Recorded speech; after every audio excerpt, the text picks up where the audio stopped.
Today's episode of Off the Timeline is titled, What If LSU Never Hired Nick Saban?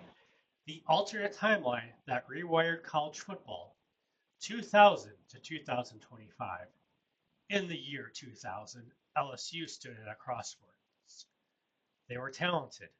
They were angry. They were desperate to matter again. And in our timeline, they hired Nick Saban. But in this universe, LSU blinked. They made the wrong hire. And with that single decision, they didn't just change LSU, they rewired the SEC. They redirected Nick Saban's entire career. They delayed Alabama's rise. They elevated Texas A&M. And they handed the 2010s to the Big Ten. This is the story of what happens when LSU misses. Act 1, The Miss. 2000 to 2004. LSU enters a 2000 coaching carousel with everything Saban wanted. Elite local talent, SEC resources, a fan base ready for structure.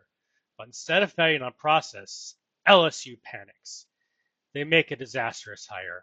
Mike Dubose. Believe in talent alone can carry the program. Spoiler alert, it cannot.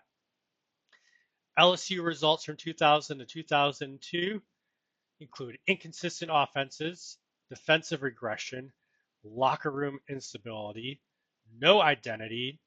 LSU becomes noisy, not dangerous.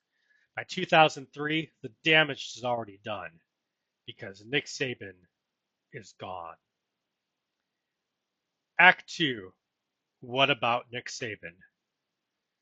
Several programs are clamoring for Nick Saban in 2000 in this alternate universe, and he ends up at Texas A&M, a program with money, a program with an inferiority complex begging to be erased.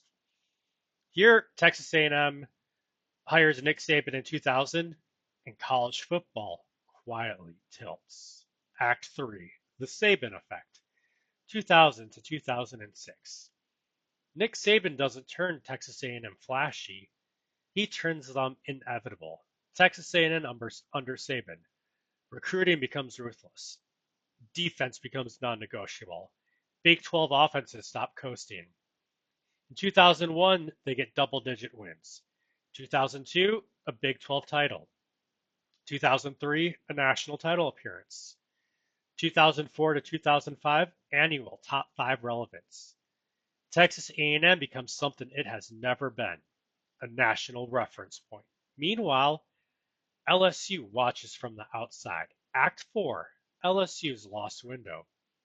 Without Saban's foundation, LSU does not win the 2003 title. LSU does not become a defensive blueprint. LSU never becomes the SEC's launchpad. Instead, LSU spends the mid-2000s cycling through solid hires, panic firings, booster interference. They still win games, they still win divisions, but they never seize the decade. LSU becomes very good LSU, not era-defining LSU. And that distinction matters. Act 5. Saban goes pro, 2006 to 2010. In 2006, Saban leaves Texas A&M for the NFL. The Miami Dolphins, just like real life. But the real difference, this time, Saban leaves behind a finished machine. Texas A&M does not collapse. They wobble, but remain powerful, and the SEC notices early. Act 6, The Alabama Problem. Here's the ripple most people would miss. In real life, Alabama hires Saban because of LSU. In this universe, the pipeline never exists. Saban never proves himself in the SEC. Alabama never locks onto him emotionally. So Alabama drifts. From 2007 to 2012, Alabama recruits well, coaches poorly, wins often, but never dominates. They are respected, however, they are not feared. Act 7, Saban returns, but not to the South. When Saban flames out with the Dolphins in 2011 in this universe, Alabama wants relevance, but Ohio State wants control. Coming off scandal and collapse, Ohio State hands Saban everything: authority, patience, institutional alignment. Saban chooses Columbus, and the sport changes again. Act 8. The 2010s belong to Ohio State. From 2012 onward, Ohio State is the program. Not flashy dominance, relentless dominance. Ohio State under Nick Saban, we see playoff appearances stack, titles arrive early and often, and the Big Ten becoming the sports center. The SEC is still wrong, don't get me wrong there, but it is no longer assumed. For the first time in decades, power is distributed. Act 9. Texas A&M joins the SEC. Texas A&M doesn't flee the Big 12, they graduate from it. By 2012, the SEC invites A&M not as a project, but as a pillar. Texas A&M enters already national, already respected, and already disciplined. They immediately compete with LSU and Alabama. The SEC West becomes brutal, but not dynastic. Act 10. Alabama finally breaks through. Alabama eventually adapts. They stop chasing ghosts, they hire modern, they return to playoff relevance, but they never become inevitable. They become Georgia level elite. Dangerous, mortal. Act 11, the endgame, 2016 to 2025. Ohio State peaks, then stabilizes. Saban adapts to NIL just enough.